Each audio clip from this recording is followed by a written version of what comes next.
This is Pikachu taking the witness stand at family court. Where does Elvis end and Garfield begin? There's Garfield and his probation officer.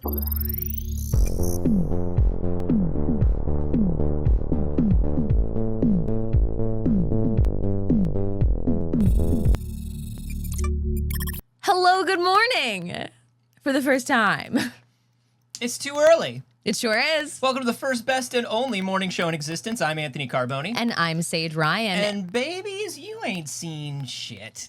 We did it right. We did it right. And anytime that we had to, like, you know, if you thought you saw something twice, we were just buying ourselves a little more time to eat Reese's Pumpkins. If you thought you saw something twice. You remember that song? It was like an 80s, like it would play all the time on like mom radio stations. You know what's so funny, Anthony? What? I was having a conversation with a friend yesterday about what mom rock is. Mom rock. And the generations of mom rock. Yeah, because there are a few. My mom is heavy into classic hippie mom rock. She's a Joni Mitchell. Yeah. She listens to like some early Eric Clapton before we found out he was a horrible person. Yeah. You know, some like Derek and the Dominoes, things like that. She's also, you know, a bit of a psychedelic rock fan, but she doesn't get into like Zeppelin or the Doors. She thinks they're lame. Okay, all right. So I'm seeing some stuff in the chat. Shania, 100% mom rock. I would also argue the Chicks fall into mom rock. Yeah. The Chicks definitely fall into mom rock. My mom was very into. We had a lot of Cyndi Lauper. Okay, we talked about Liz Phair.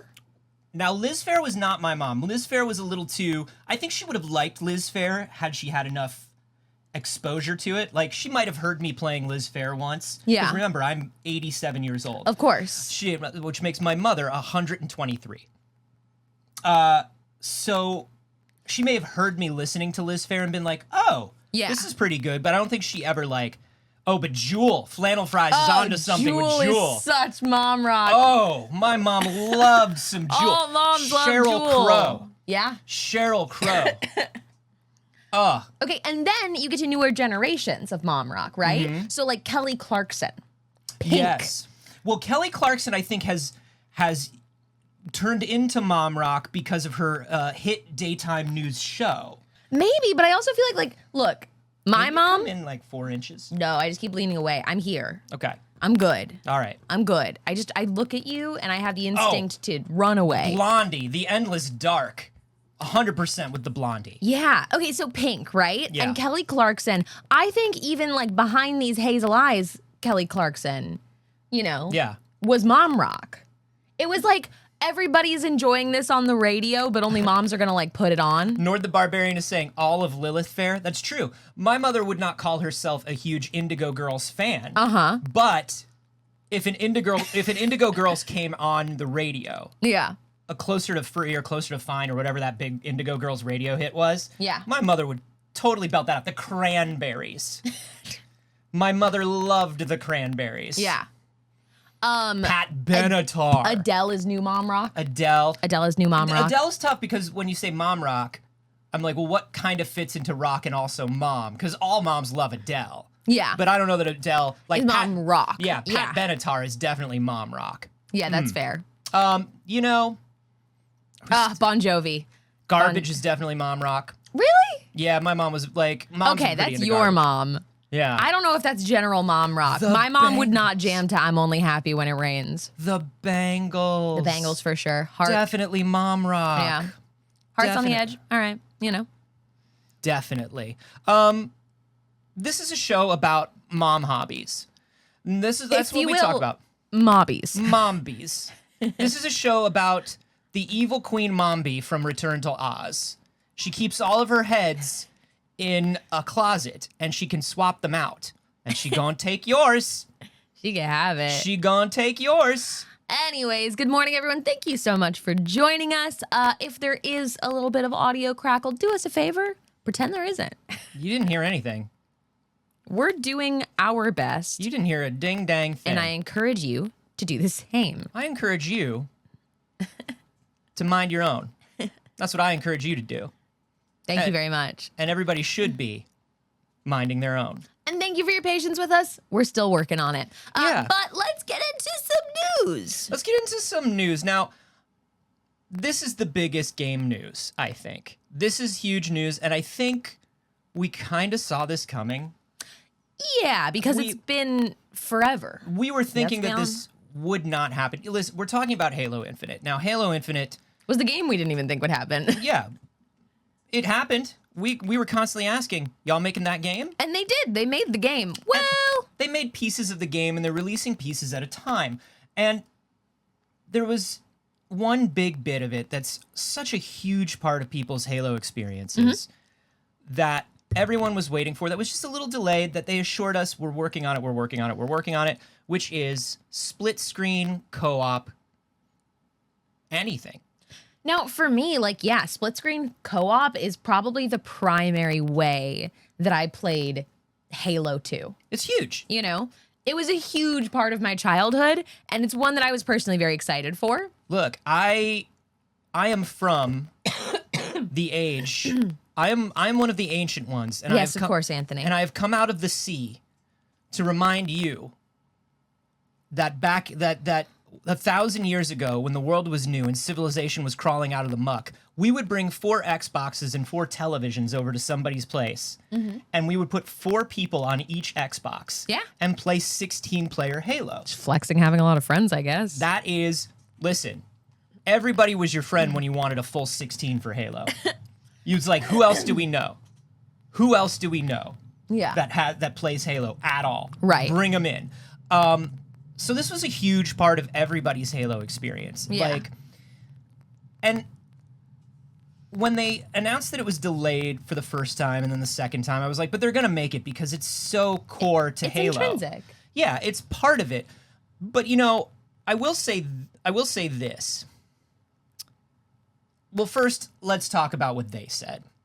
In order to improve and accelerate ongoing live service development and to better address player feedback and quality of life updates, we have reallocated studio resources and are no longer working on local campaign split-screen co-op. Now, that is a very businessy, very bland reply, but the big thing that I see in there is ongoing live service development. Yeah. That's the big one to me. That is the big one to me. And the deal is this. I sort of get where they're coming from. If they had said from the beginning, look, this is going to be a live service. You're going to get to play Halo for free. We're going to do new seasons of content. Most of your favorite Halo features will be there. But we're not going to emphasize live co-op because not so many people do that anymore. And it's kind of, a smaller use case. If they had said that from the beginning, they would have gotten some backlash, but I don't think it would have been so terrible. I agree, rather than keeping us waiting on it and it just never showing up. I think that really all that says is there's not money in split-screen co-op. We need more people to be on the game and potentially spending money in-game on things like battle passes. Yes, if you're playing campaign with a friend, well, that's the free mode. Yeah. And that's 2 of you playing free mode. Right. But, there's still a room in campaign to, for cosmetics and things like that. There is. If I'm playing with a friend, we can have our different colors of armor, our different kinds of armor. And I think there's a little bit of money in that, but I get what you're saying. It's not 40 people playing online buying stuff. And realistically, if I'm sitting down on the same console as a friend, I'm not going to be like, hey, can we stop so I can buy some cosmetics really quick while we're sharing this screen right here in this console? Yeah. I'll do that if we're playing together online. I'll be like, hold on, I got to go buy something. But if I'm like, hold whilst I purchase, no. Yeah, it's a bit of a bummer, but I do wonder, because so many people in the live studio audience here are saying Halo without co-op isn't co-op. Isn't Halo. Or isn't Halo. My vision is based on sight. Right. People are saying that it's such a huge part of it, just like you said, it's intrinsic to it. When you think about Halo, you think about co-op memories. But, the thing is, you can still play campaign co-op.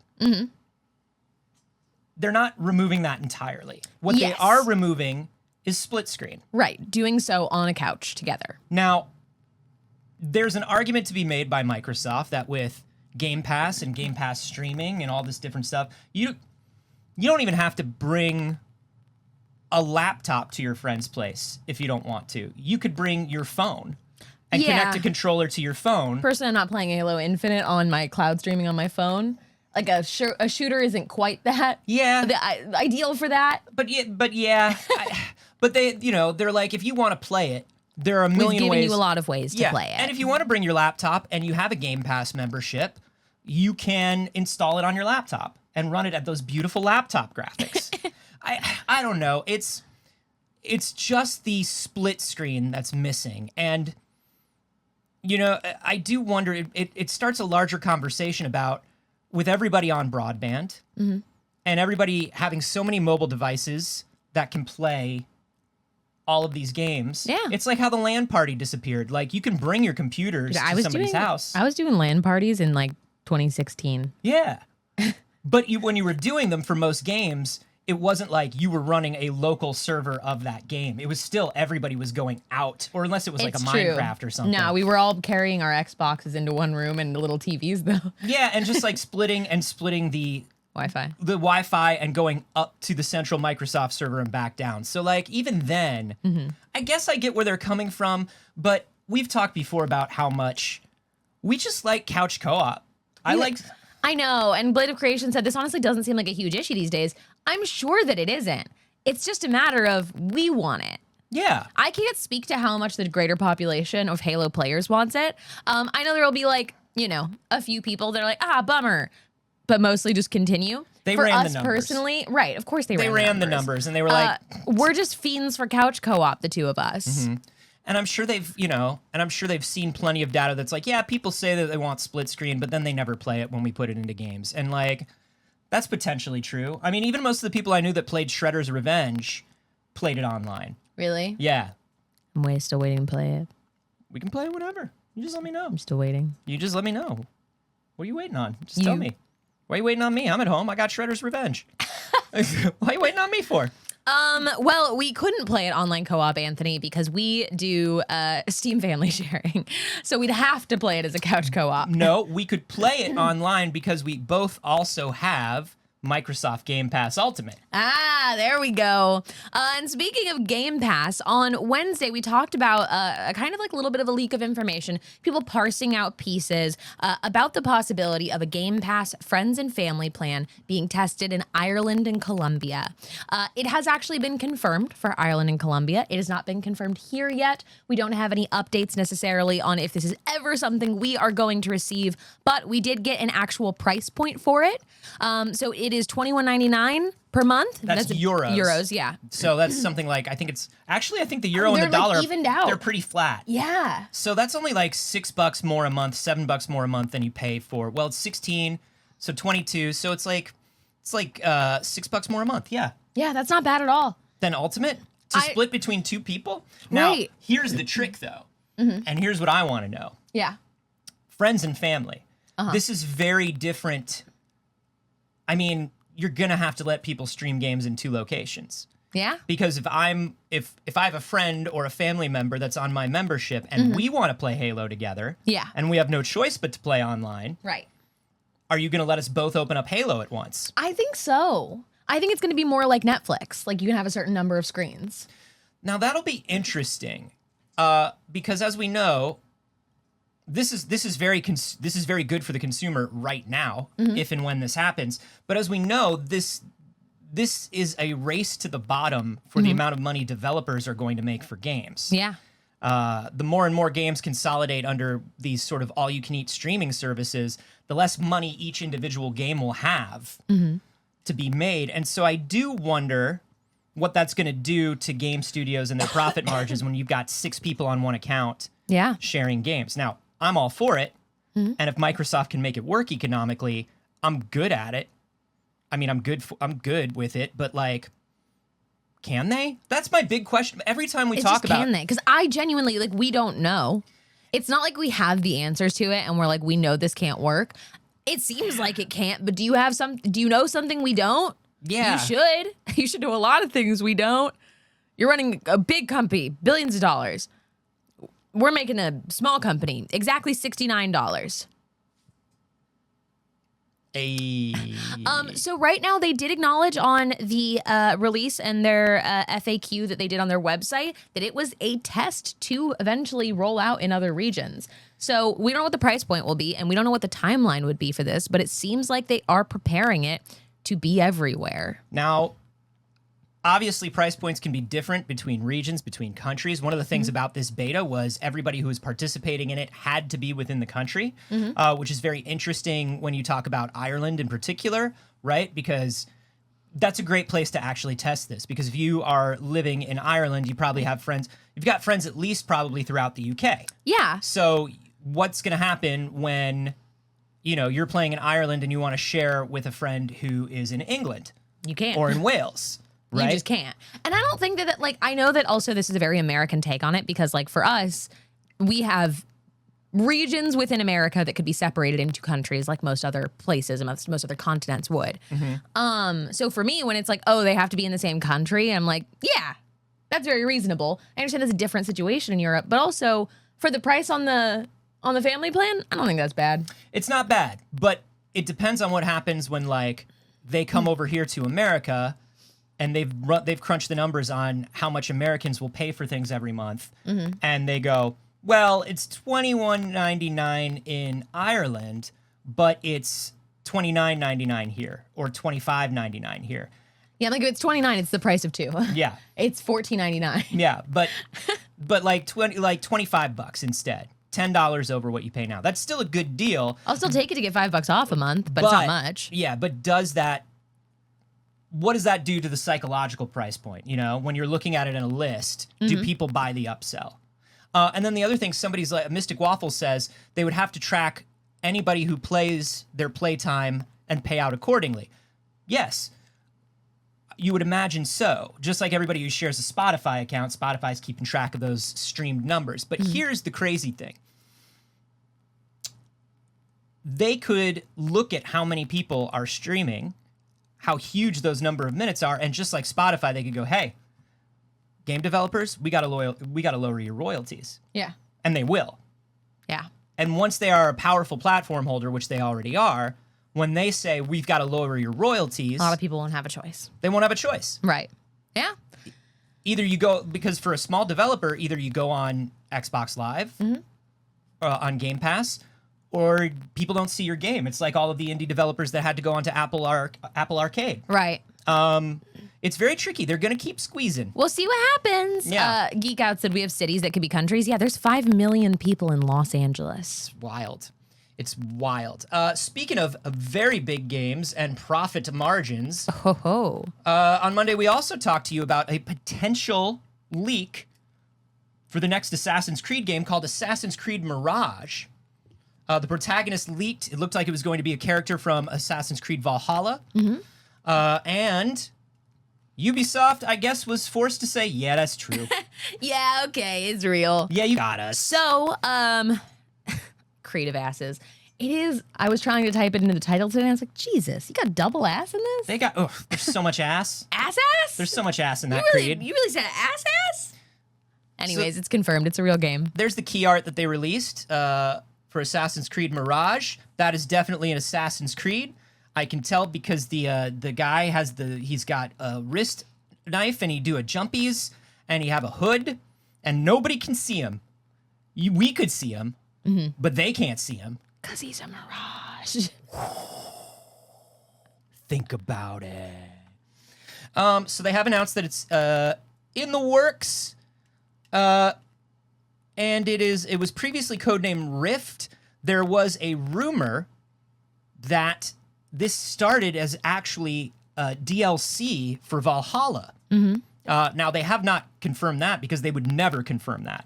They would never say this started as DLC and we just tacked a little more onto it and now you got to buy this. It's new game now. Right. They're not going to say that. Because, listen, even if they put a ton of extra work into it and made it a full commercial product, they still don't want you associating it with DLC. So we're not saying that it's bad that it started as DLC, but it could be bad that it started as DLC. I just think with the amount of delays that we've had due to COVID and all this stuff, and the amount of games that have slipped from the calendar, it really does sound to me like We need game. Investors say we need game. What could game for us? Well, we made this game. That's part of game. Well, I mean, that game's already got like 80 hours a game. Now, that's true. And people are bored of it. Yeah. Because they think they want it every year and then they get bored of it. Yeah, but they already spent the money. What if we say this one is 80 hours, but it's not? They'll never know. Nobody finishes these things. You little devil. I'm a little devil. I'm sort of a little devil. And we're from Ubisoft. Here's a game. Here's a game. Blade of Creation says, I stopped at 80 hours. I understand that a lot of people still love Assassin's Creed. Sure. It's not my thing. I feel like I'm being tugged around on a leash. Yeah. You know what I mean? I feel like one of those kids in the mall. No, you went one way and I went the other. Yep. Yeah. And then you say kids and I went, No. In the way of like, don't wander off. Yes, of course. But not this. I'm sorry. I have to. Not the sexy. Don't wander off. Thank you for clarifying. Okay. Skywalker also said, I hope this game isn't rushed. I don't think it's going to be rushed because I think they already made the whole ass game. Yeah. I think they were making it for DLC, so it was like, it may be short, but it won't be rushed. Yeah. Which is also something that, nope, we're not going to. You took us down away. I didn't do anything. I raised an eyebrow. I didn't say a word. I raised an eyebrow. We knew what you raised the eyebrow for. We knew. So, emblazoned over one of the images is the text, "The 40 Thieves Quest," which of course refers to the 40 Thieves, fable. The prince taking revenge against Mongol invaders. So that could be fun. Oh.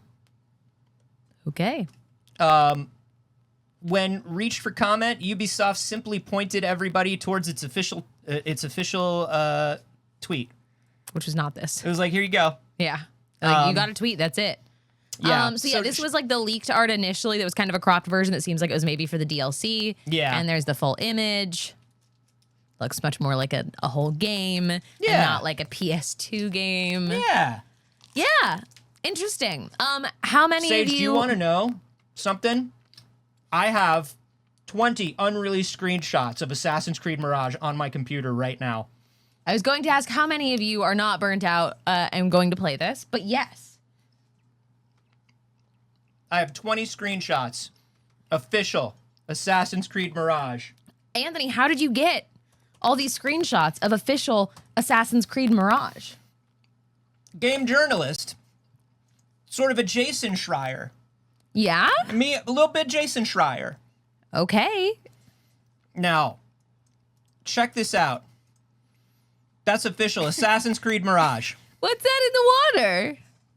Could be boat, could be guy at Mirage. It's a mirage. It's the Mirage that they're talking about. It's simply the titular Mirage, Saige. Why does this not work? Oh, Anthony. That's okay. It worked now. Look at that. That's Assassin's Creed Mirage. That's a screenshot of Assassin's Creed Mirage.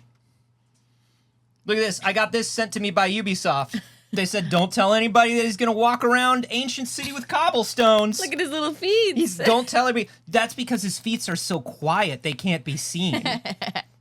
That's because you can't see his quiet feet. Ezio means quiet feet. Here's another one. And you can even see the official Ubisoft logos on it. Ass. Oh, greed. That's Garskuminin. That says ass keyed. Yeah. That's what it says. That was its code name. Ass keyed. And there you can see he's walking. You can't see his face because he's a mirage. Because he's an assassin. That one I got I spilled a little mayo on. But otherwise, I would have believed it. Yeah, that's a good one, right? I would have believed that Well, one. you should, because it's a leak. Right. From Ubisoft. Look, this is one of the towers that you climb. Wow, a pillar. It's a very small tower. So it only gives you a little bit of the map. That's how they're turning it from DLC into a full game. It's like when Instead of a full-size tower, Shetland Tower. It's like when you're at the outdoor mall and they have a little like rock climbing thing set up. Yes. Exactly. It's one of those sizes. It's about that size. And he crawls up it and he looks around and he goes, oh, I can see my house from here. And then it adds your house to the map. Like your house, though, not in the game. Yeah. There you can see some of the UI that they're working on. Yeah, that says they blurred out his name because it's still a secret. Mini Leku. That's Assassin's Creed. There it is. That's official. I just stole this off the Ubisoft servers. Don't tell anybody. His arms are different lengths. No, his arms are same. And the one on the left is definitely bending the right way. And so is the one on the right. And don't worry, it's not. Here's the thing about a pre-alpha game is sometimes it get confused about which way characters facing. Sure. And for this one, it was trying to decide, and it went half and half. Okay. This is definitely, though, tell everybody that your favorite show, that's Jake Gyllenhaal in the Prince of Persia movie. It's a crossover. It's inappropriate. It's inappropriate, but it's topical, and they think it's gonna make a lot of money. Be sure to tell all your friends that Pixel Circus. Pixel Circus got the first huge Assassin's Creed leak. Yes. Tweet at Jason Schreier and tell him that we scooped him. Say, buddy, you've been scooped, is what I would say. No context, buddy, you've been scooped. Buddy, you've been scooped. Take that. Take that. Fucking got him. Old Scoops Ryan and Scoops Carboni, gotcha. Look at that. That's key art right there. You've been scooped. You've been scooped, idiot. Would you check with sources, dummy? I got it. No sources checked. This is just Ubisoft. Look at that one. They're doing a little dance. You're doing a little dance. Ooh. And that guy is sitting and he's watching your little dance. He's like, ooh, good little dance. It's giving that TikTok sound. Ooh, you can really dance. Oh, you can really dance. Yeah, this comes from David Ubisoft. Rayman sent me these. Rayman sent me these photos. This is the continued dance break. This is turning into a bit of a breakdancing moment here. And here he is. All I can do is the baby. Here he is up against a Dementor. This is the Harry Potter Hogwarts DLC. But he is dancing. No, it's all dancing. So is the Dementor. If you look, the Dementor is kind of like. The Dementor is a dancing Dementor. Yeah, he's kind of like It's pretty good. Rap video angle. Listen, based on these very good and very real, he's doing that kind of like the dance of your people, Saige. He's doing that Russian dance. See, and I was seeing him just straight up drop an ass. That's also the dance of your people. Living up to the name. It is.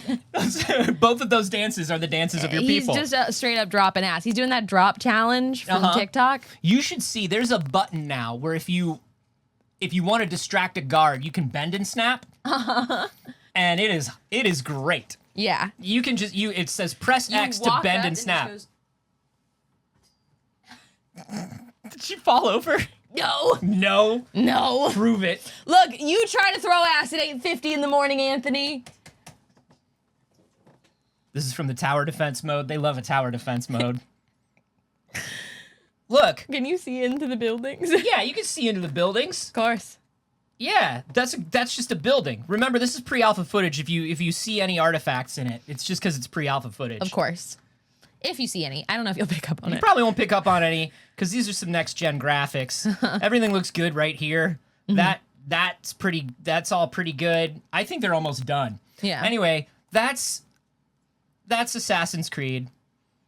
We immediately got the leaks because we are games journalists. Anthony? Yeah. Look, we don't usually participate in people kind of like holding things against us like this, especially as an independent news network that needs financial support. Who has the negatives? Well, Dichotic said, I will immediately resubscribe if Anthony drops ass right now. And I just, look, I'm usually the one going out and scooping the views. I think it's your turn.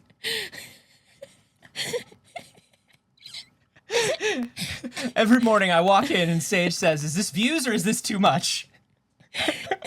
Is what I'm wearing right now views or is it too much? So I think Dichotic should probably resubscribe right now because of the good Assassin's Creed news we just gave him. That's what I think. And we I think already I'm also gave ass Creed news. And I think I'm not a piece of meat, and I think that you can't control me. I'm not an object. So then do you want to drop ass not because they told you to, but because for you because you want to? Yeah, because I'll do it because I want to, and I'll do it at some point. You won't know when. It's because I want to do it. For me. Anyways, how hey, dare you? Now that we've done this, we got one more piece of games news. It's a news mostly for Anthony's as a big Jet Set Radio fan. Who doesn't love Jet Set Radio? But who loves Jet Set Radio more than Anthony? Nobody. Certainly not Sega. Certainly not. See, Dichotic they subbed anyway. That's the thing.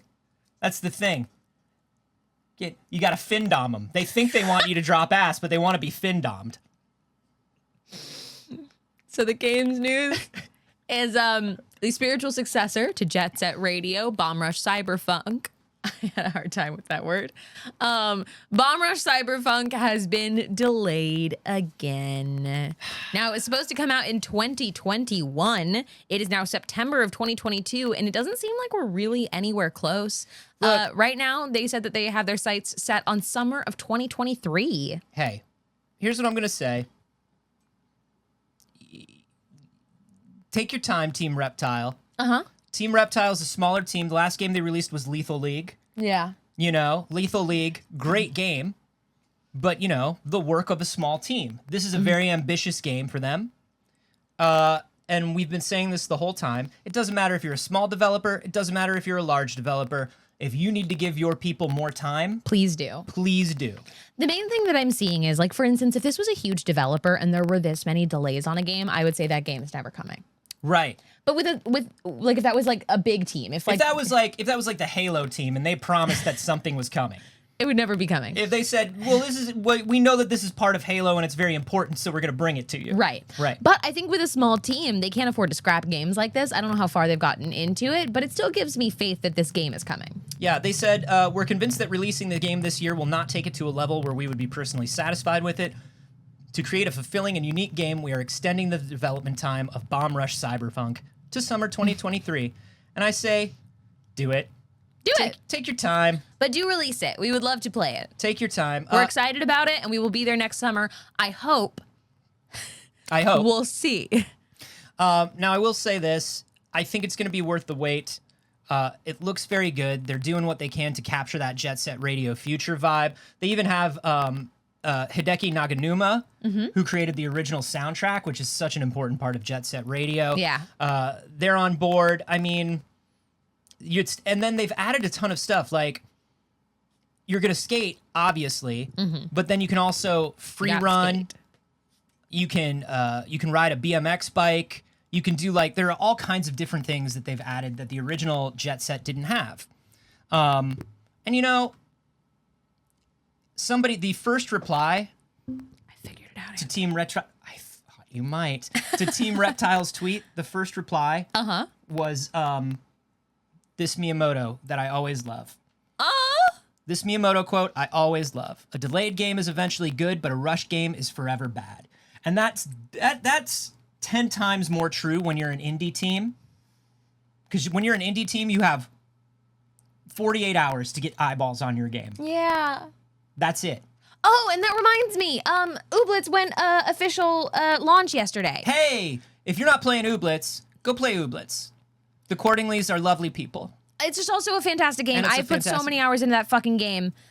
In the last, 2 years of it being in early access, I've put so many hours in that game. It's been wonderful, and they had their official launch. They're on Switch now. I jumped back in. Yeah? Started a new game in anticipation for the 1.0 release this week. Yeah? Back in it. You started over. The amount, yeah, because I played it, and then I took months and months and months off, right? So it's like, I'm going to jump in and start fresh, because I also want to see how all of the new stuff that they've changed and polished kind of adds to it. And it's just wonderful. And also, it's fucking great on the Steam Deck. It's going to be amazing on the Switch. Yeah, I bet. It was made for the Switch. It was super made for the Switch. It's one of those games that was like, yeah, of course this has to be on the Switch. So yeah, that came out yesterday. I wanted to shout that out. If you were waiting for the official release to play it, or you just haven't gotten around to playing it yet, it's very fun. It gives, Animal Crossing Stardew meets Pokemon in the best ways, in my opinion. Yeah. Hey. You want to do business? Let's jump into some business news. We were just talking about Microsoft testing this Friends and Family plan. And now we know that Disney is considering a huge, huge twist in what they're going to be offering. This is wild and confusing, in my opinion, because right now it's very, very vague. But The Wall Street Journal said that Disney is in the early stages of discussing a program to compete with Amazon Prime potentially. Now, this is extremely fascinating. I think of Amazon Prime. I also think of Apple One. Yeah. These large companies that are like, well, what can we give you? You know, Amazon was like, well, if you buy your toilet paper from us, we'll eventually make a Lord of the Rings. And I didn't know, you know, at the time that didn't make any sense to me. We just needed toilet paper. I just needed toilet paper, but they made a Lord of the Rings with the money, so it worked. I guess. Apple has the same thing where it's like, hey, if you buy Apple TV, if you sign up for our workouts and our music streaming, we'll give you a Ted Lasso. Right. Why not? Why not? We'll give you a Ted Lasso and an iCloud. Why not? So Disney is talking about creating an all-in-one membership like this as well. They really want, it sounds like they really want it to include every vertical that Disney has. So it's not just going to be you get Disney Plus, but you're going to get discounts on resorts, on merchandise, on theme parks. Mm-hmm. They could get you everything. So Christina Shake, a senior executive vice president and chief communications officer at Disney, said technology is giving us new ways to customize and personalize the consumer experience so that we are delivering entertainment, experiences, and products that are most relevant to each of our guests. A membership program is just one of the exciting ideas that is being explored. So it's not anything yet. They did mention in here the D23 official fan club, which can cost between $99 and $129 a year, that already exists. But the idea of targeting something like this that is for much more casual Disney fans and not just like your fan club level intensity of fans. But that's interesting though, because like, what does that mean if I'm a D23 member? If I'm the Disneyest adult of adults? Yeah. Does my D23 doesn't include this? It might. They don't know. Yeah, I mean, it might be included in it, but you know what I mean? Like, think of yourself, right? We're not. I think of myself all the time, Saige. You don't need to tell me. We have Amazon Prime. I do. It's not because we're fans of Amazon. No, it's because I needed toilet paper. Right. If you have Apple One, it's not because you're like a big fan of Apple. That I disagree. Apple's got their culty fans. They do. And I think but there's a lot of people that will have this subscription that are not culty fans. But I think Apple One definitely has their share of people who are like, oh my God, everything Apple. And it connects my watch to my phone, to my speaker, to my life. I'm not a fan of the company, Apple. I do love the convenience of my laptop and my phone and my iPad. I love them very much. Honestly, I love Ted Lasso. Honestly, I love Ted Lasso, and I absolutely miss having my text messages just show up on my fucking laptop or computer when I'm working. I almost never text from my phone. Well, so many of my friends don't. And then they forget that I am on my phone and we're like having IM conversations, traditional IM conversations. Yeah. And I'm just like, I cannot keep up with this. I am not at a laptop. I want to point out that Flannel Fries in the live studio audience just said, my phone just told me to sit up straight. Oh, it tells me to breathe and shit. I'm like, shut your mouth and mind your business. You know what I mean? There are some things like, is the audio crackling? Am I breathing properly? Am I sitting up straight? Shut up. Mind your business. That's not for you. That's not for you. I think, I mean, obviously there's money to be made on this. The bundling of it will be interesting, right? Because you're talking about if it's going to be Shop Disney discounts, things like that. They also said potentially from like third parties, like Disney shows on Broadway discounts. It's all very interesting. How much is a Disney discount card worth to people? And if it comes with Disney Plus, and if it comes with some other stuff that you're using, maybe they can find a price point where it doesn't seem like that much more to me. Because I would consider myself a Disney fan. Like, I'm a big fan of enough properties in Disney that, like, I pretty comfortably can consider myself a Disney fan. I'm not particularly inspired by a membership like this, but I also don't engage with a lot of Disney, like, physical items. Yeah. I'm not one to, like, shop for Disney paraphernalia necessarily. I really just, I like the content. I want the Disney Plus. I want to go to the park. Counterpoint. You like a Star Wars and a Marvel. I love a Star Wars and a Marvel. And that stuff's all on the Shop Disney. But I also don't really buy like Disney Star Wars products. That's you'll true. Notice. Yeah. You know, I mean, I'm not going to say I never have, but it's not something I actively seek out. I'm not a merch person. You don't go for the Shop Disney exclusives. No, never. Yeah. I've never done that. I'm not a merch person in general, and if I am going to, I tend to buy things third party. Yeah. From like an artist that made a Star Wars fan thing. Now, Storybook Plothole says, I like Disney stuff, but I never buy merch because it costs too much.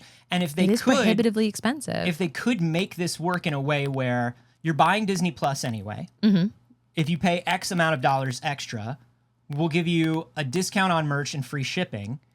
Maybe sales go up. But if you're paying it, you're going to balance it out. Like, Disney's not going to lose money on this, Yeah. I mean, I don't know. Amazon loses money on me. I mean, they don't lose money on me because they own all of their logistics. That's the other thing. It's like if Disney says we're going to give you free shipping, that means Disney's going to have to get into shipping and logistics too if they want to take on Amazon. Because Disney can't eat that much. I mean, they could eat that much money, but they're not going to want to. They're not going to want to. No. It's interesting that they're thinking about it, though. And it's also... Roy didn't raise them like that. No. God, no. Not Roy. Now... The other thing that they're going to have to worry about is we are all tired of all these memberships. And honestly, just tired. We're just tired. The problem is we're all sleepy. The problem is I'm sleepy and I don't want another membership. I don't want another yearly thing. Every few months, there's something that pops up where I'm like, I forgot that turned into a membership thing and I just paid for it for another year. Yeah. And there'll probably be another year where I do that. I do like an audit of all the things that I've signed up for. Right. But I always miss one. Oh, for sure. This year it was Skillshare popped up and it was like, yo. And Skillshare. I like Skillshare. I like Skillshare, but I pay for Skillshare the same way I pay for a gym membership. It's aspirational. Yeah, same. You know what I mean? Yeah, that was me for a while with a couple of things. Mine is Audible. I keep forgetting to cancel Audible and not using my credits. No, and like here's the thing. In your mind, you're an audiobook person that listens to audiobooks. And I will, but like I don't listen to one audiobook a month.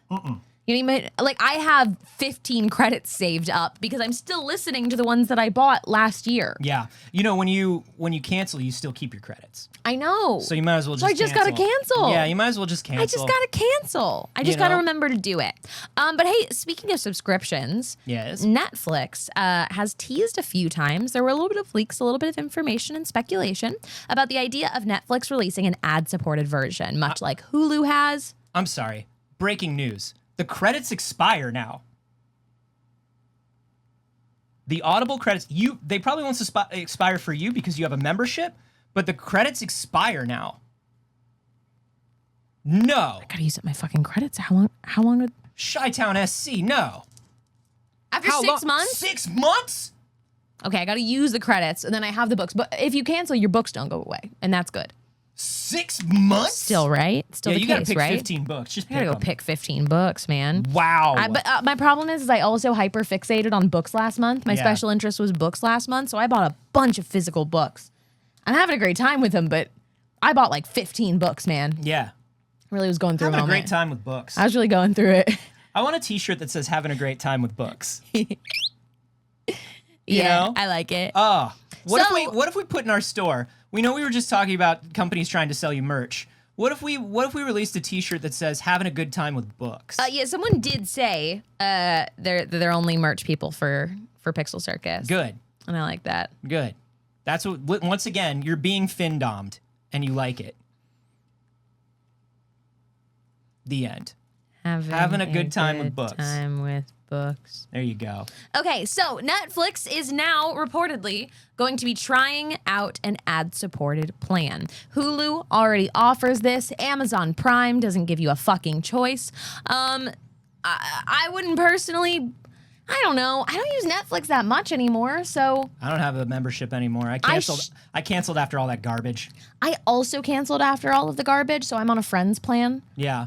So I occasionally will sign on to a Friends, but I do not pay for Netflix. No. God, no. In this economy? We don't give them any money. No. But we don't know what a price point is going to be. They said that they will reveal the plan with a release date of early 2023. Okay. And we'll see. Is this more appealing to you? Is this something you're interested in?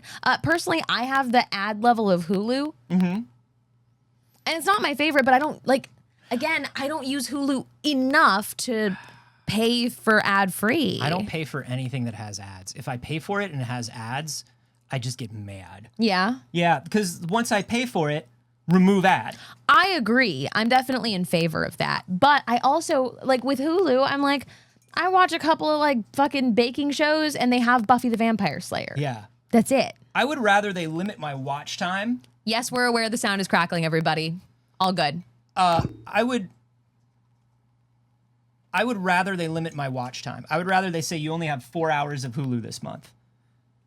And then you have to go up to the next No, that or would 10 make hours. me angry. That would make you angry? That would make me very angry. Or like 4 ad-free hours or something. Like, I just can't watch something that has ads in it. Can't do it. Yeah. Can't do it anymore. And people it's so funny. I actually feel a bit removed from things because I eliminate so many ads from my life. And people will talk about like weird commercials or, oh, I'm so annoyed by this ad campaign or, oh, this or, oh, that. And I'm just like, I don't see that shit. I don't see that shit. Flex. Sorry.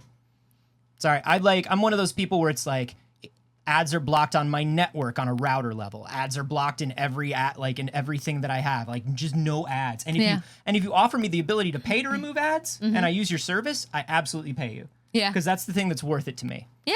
You got to appreciate weird commercials. And I do. I just can't sift through normal commercials to find them. That's perfectly fair. Also, in things that people are testing, Twitter is now testing an edit button. La-dee-da, la-dee-da. People have, of course, been advocating and asking for this for so long. People have been begging Twitter for an edit button. Personally, I am anti-edit button. Same.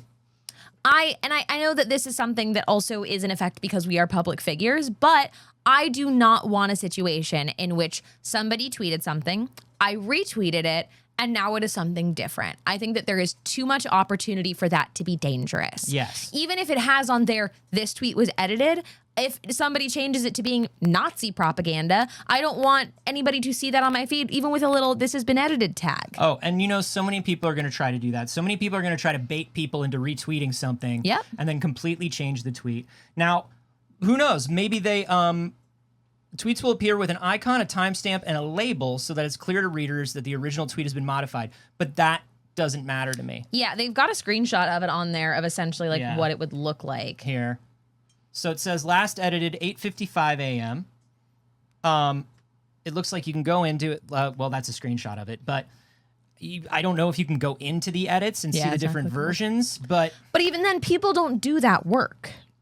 Yeah, no. We know that people don't click in to see, well, what did this tweet say? They just might see, oh, this public figure that I follow or this friend that I follow or hell, a family member that I follow tweeted something that's problematic. It's racist. It's hateful in some way. And people are going to do that. We know that people will absolutely use every tool to be terrible, racist shitheads.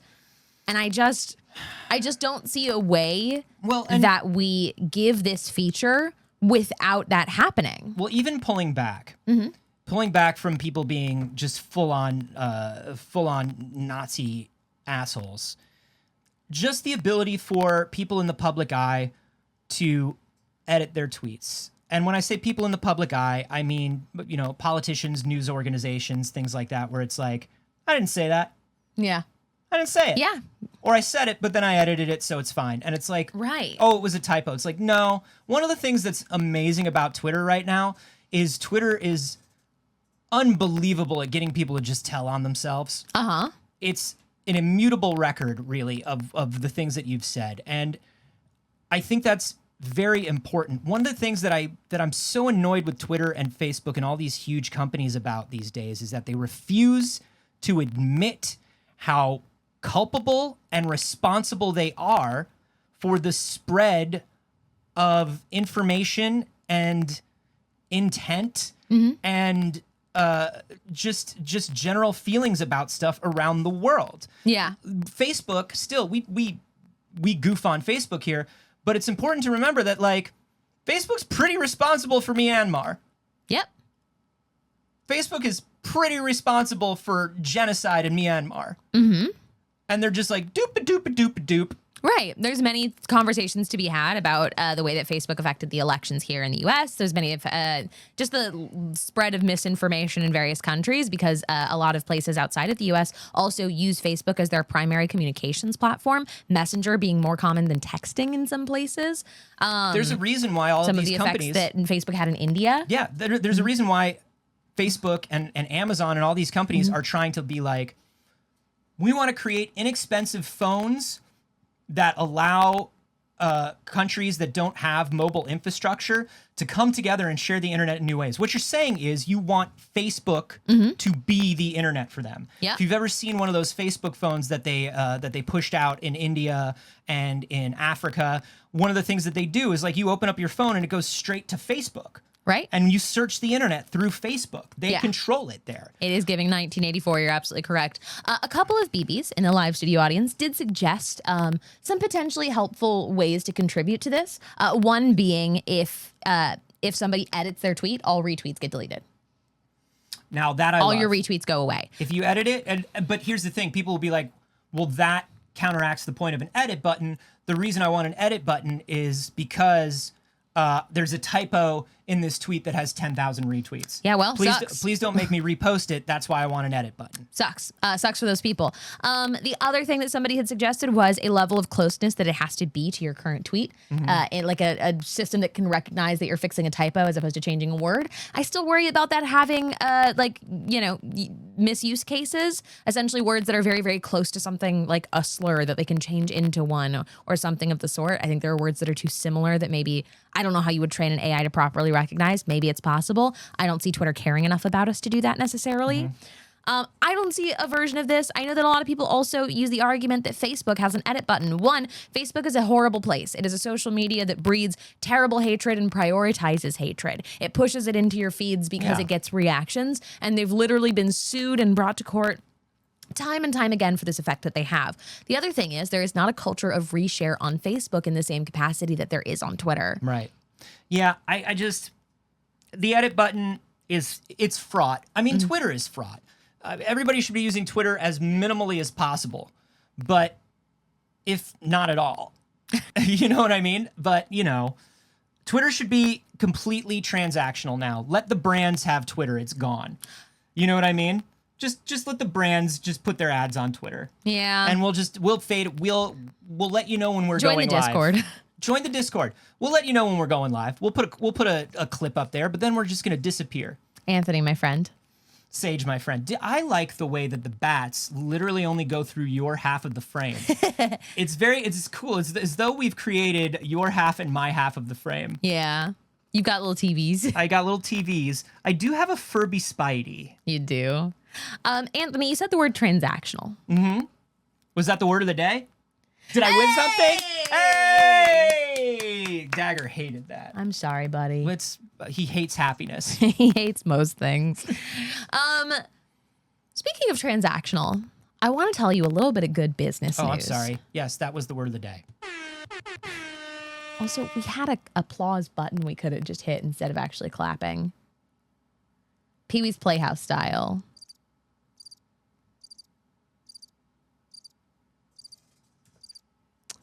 Anyways, I want to tell you what is some very complicated good news. Okay. A crypto bro. Yeah. Responsible for $2.5 billion in rug pulling schemes. Is facing. Hold on, Anthony. Did you read it already? No. You didn't? No. Okay. Look at me. How many years in prison do you think he's facing? Oh, wait. I did see a headline about it. Oh. I saw a headline about an amount of money that's wild. Yeah. How many years in prison do you think that he's 40? Close. 420. Closer. How is that closer? Without going over? Without going over. 500 years.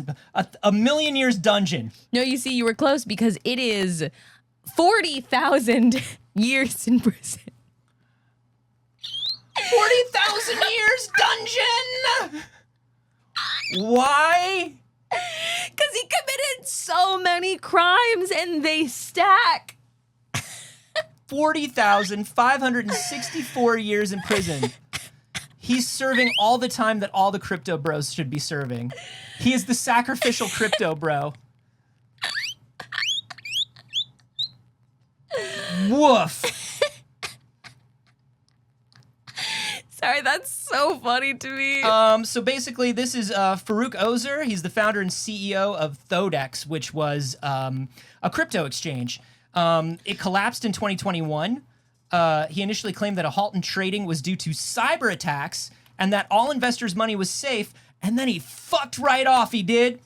It subsequently emerged that in April 2021, Thodex had moved $125 million worth of Bitcoin from Thodex to U.S. crypto exchange Kraken, which basically means they rug pulled an entire exchange, took everything and ran. They said that 90% of the total value lost to rug pulls in 2021 can be attributed to Thodex. Rug pull, if you're not familiar, is basically you offer an investment in some sort of crypto or NFT or something like that, and you're like unbacked bullshit. Yeah, and you're just like, here it is, it's amazing, and then you pull the rug out from everybody, meaning you take the money and run. Yeah, it's really just, hello, would you like to invest in my product?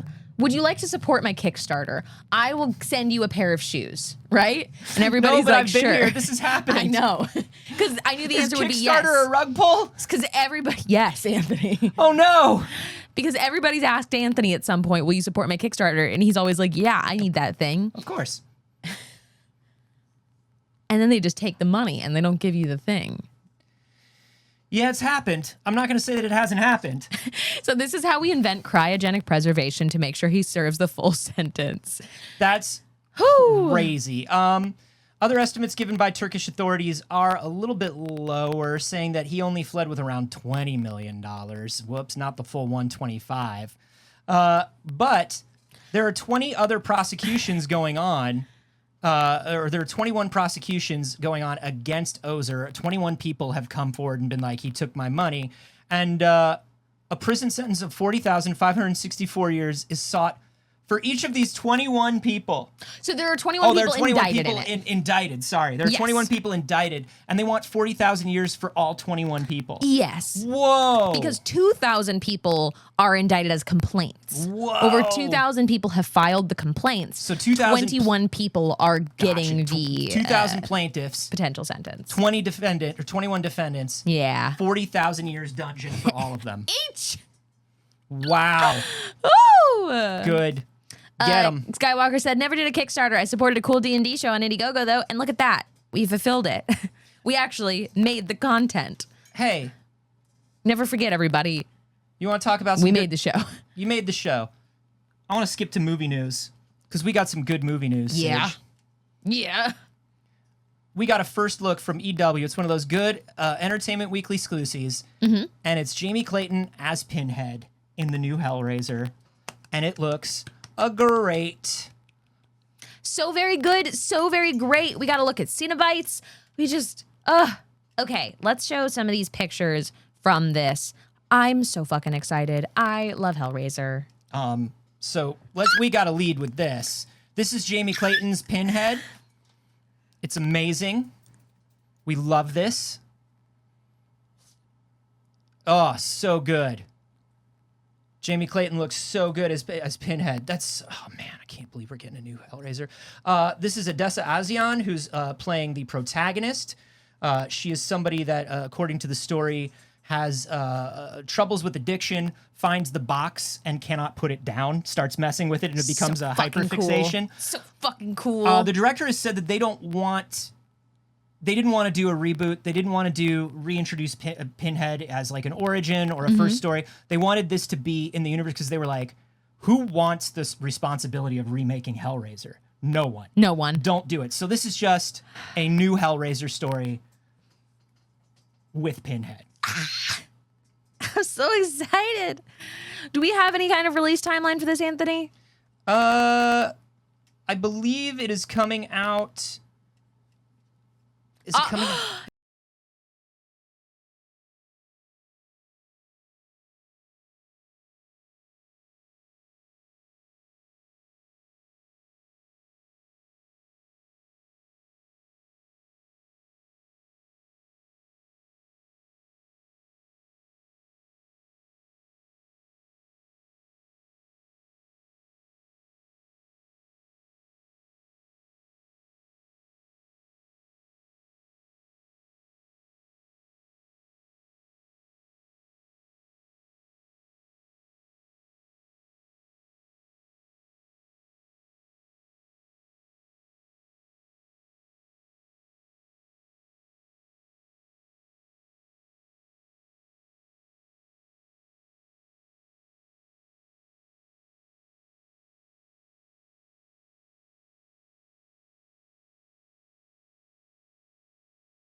It's coming out Hulu this year, on right? October 7th.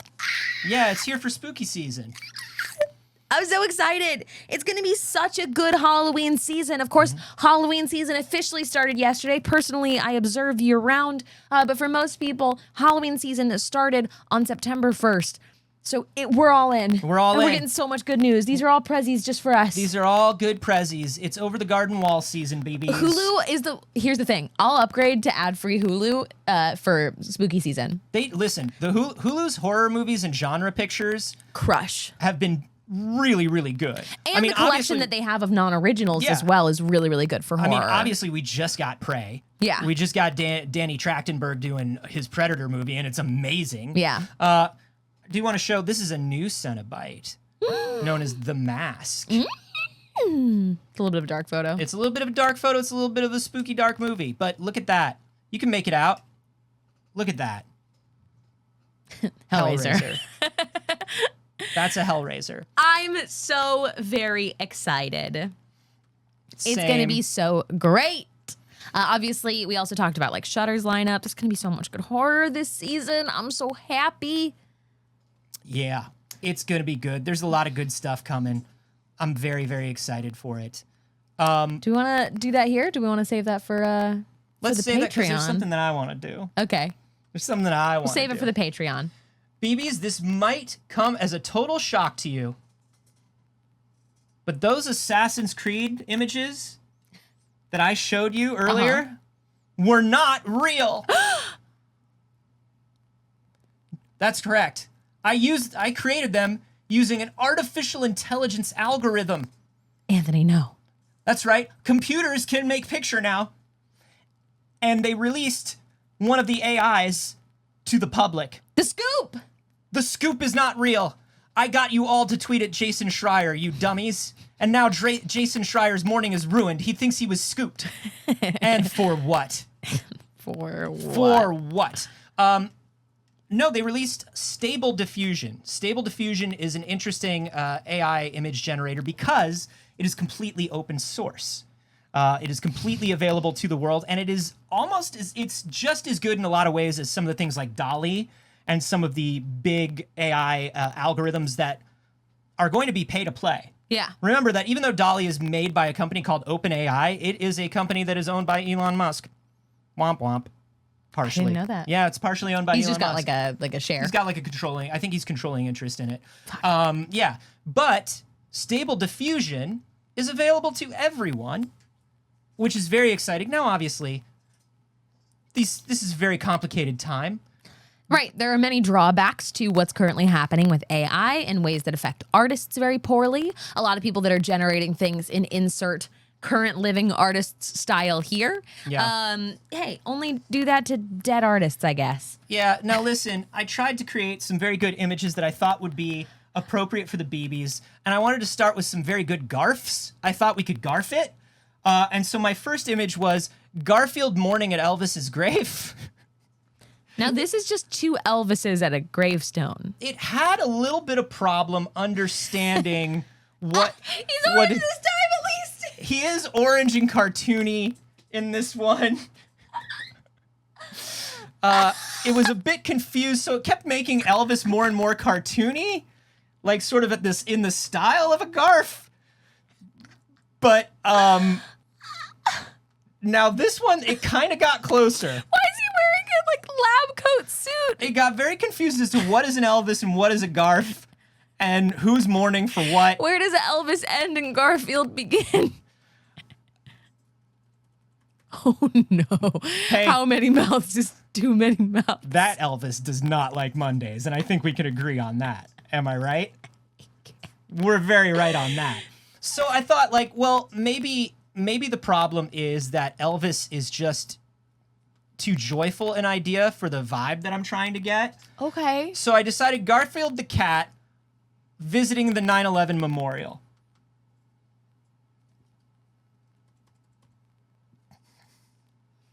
It had no idea what to do with Garfield, if I can be honest. And it just put a cat there.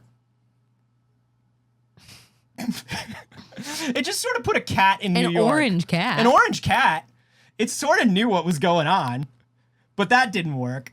sir. That didn't work. So then I thought, like, well, what's a more Garfield situation that we could do?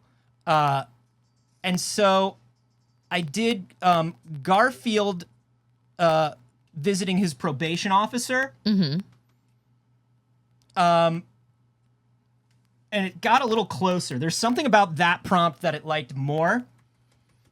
Okay, so obviously you can't read the text on it, but Garfield looks like a Garfield comic. It's getting there, right? And there's Garfield and his probation officer. And they're filling out the forms. There's a meme of Garfield and his probation officer. He got saffled. You know what I mean? You know when you go to your probation officer and you get saffled? Saffled Kveeb. And you get saffled Kveeb. There's Garfield very mad about it. Like, he's got his Garfield cat, and he's got his probation forms right there. So that one's pretty good. That worked. We're getting closer. We're getting closer to what I'm looking for. The trick with these AIs is, like, you really have to figure out the correct prompt. And it's all about how you phrase it. So this is Garfield the cat embarrassingly drunk at a dive bar. And we're getting closer. I do think we're getting closer. We're getting closer to what the AI thinks a Garf is. Yeah. Now, this one is just a real drunk cat. And that cat does look fucking sloshed. That cat is sloshed. That cat is like, I'm going to sing. It's my turn next. I'm going to sing. I put both a song hands in. on the table. Let me put a song in. It's the both paws up for me. There's Garfield. He's a little too wide-eyed in this one, I think. Yeah. But that's kind of the vibe of a Garf. You know what I mean? Yeah. Now this I added in hyper-realistic octane renderer CGI. Because I thought maybe we'd want to get the Bill Murray Garf. Maybe it would do better with that. Because that Garf exists in 3D space, so maybe it would understand it more. What is that? Probably Odie. No. It's probably Nermal. No. Also, Inted. Now this is my favorite one. This is a good Garf. No, this looks like the cat meme. Yeah. The salad cat. Yes. It knows that the Garf exists. It knows that the meme is happening. This is a very good Garf. That's really disturbing. That's also a good Garf. Oh, the hands. Yeah, many hand Garf. Another hands. This one, there's Odie in the background again. Is that what you think Odie is? That's probably Odie. And there's our final Garf with a nice glass of Chardonnay. What a good Garf. What a good Garf, am I right? Can we make one? Yeah, we can absolutely make one. We can absolutely 100% make one. Now, the whole deal is you just come up with a prompt. All right, chat. Let's get a really good prompt now, together. you might be surprised, but all I had to put in to make those good fake screenshots was Assassin's Creed screenshots. Now, for some of these, I've put in really long prompts. Uh-huh. And it all depends on what you want to get out of it. Okay. All right. So if you guys start coming up with some prompts, I will. I'll show you some of my prompts, maybe. Jesse PB suggested having a good time with books to see what it thinks that looks like. Having a good time with books. Failed save. Having a good time with books. Somebody asked if we're able to drop a link to this AI in the Discord later. It's something you have to install. Yeah. So if you look up Stable Diffusion is the name of it. And there are different packages you can install, but there's a Stable Diffusion subreddit that has a bunch of different tutorials. So you can try a bunch of different things. Okay, we have dropping ass. Ooh, pissing wolves. Now, Saige, pissing wolves might be onto something. Now, Saige, what if I told you, Anthony, that I have something for you? Do you already have pissing wolves? Saige, what if I told you that I put in to the AI piss wolves ruining Bella Goth's fancy dinner party in The Sims with all of their pissing? What if I told you I already put that in because I knew you'd want it, BBs? Now, there's a party in The Sims, a fancy dinner party. I don't see Bella Goth nor pissing wolves. No. Now, there's another fancy dinner party, and they do look like it's being ruined. Yeah, they do look like it's being ruined. That's definitely a sad... I don't know which one of these is supposed to be Bella Goth, but neither one is working. There's some shrimp, like some cocktail shrimp. Like, if we enhance that, there's definitely some cocktail shrimp. Yeah. Because it's a fancy dinner party. Right. Now, this one is definitely an unreleased screenshot from The Sims 2. It is. But the piss wolves are not there. Where are the piss wolves? Show us the piss wolves. It has now. Oh. Yeah, is she nudie? Yeah. Is Bella Goth nudie and cubist? She's a nudie cubist. Bella Goth is dropping ass. Bella Goth is dropping ass. Subscribe now, simps. Okay, move quick before we get banned. That's the last one for that. Wow, they really couldn't get pissing wolves. The pissing Should wolves, we try they a didn't different understand. pissing wolves prompt? Because it really focused on The Sims. Yeah, we could do that. What do we want to do for pissing wolves? Pissing wolves disrupting our morning show set. Disrupting. You know, you could rephrase it, but morning like show set. yeah. And we'll put in Hyper realistic or something. hyper-realistic. Yeah. Put in hyper-realistic photography, 8K render. How long does it take to render these? Now, it takes about 30 seconds an image. Wow, that's not bad at all. And what I like to do, yeah, so we're connected to my computer at home where I have a 3080, so it's running on that. And, you know, we can mess with some things. So I can generate a little faster if I have it do fewer samples. Yeah. And I have it set to make like 14 images. Let's do 4 and see how it does with Yeah. the... And so we'll generate, and while we're waiting for that, I can show you some... I made some for you. For me? Yeah, I made What some did for you make? you. I made some for you. I made a couple. Are they nice to me? Uh, Oh, big hesitation there. No, they're nice in a way where you're going to like them. So the first one I tried is witches performing ritual with a goat in the style of Lisa Frank.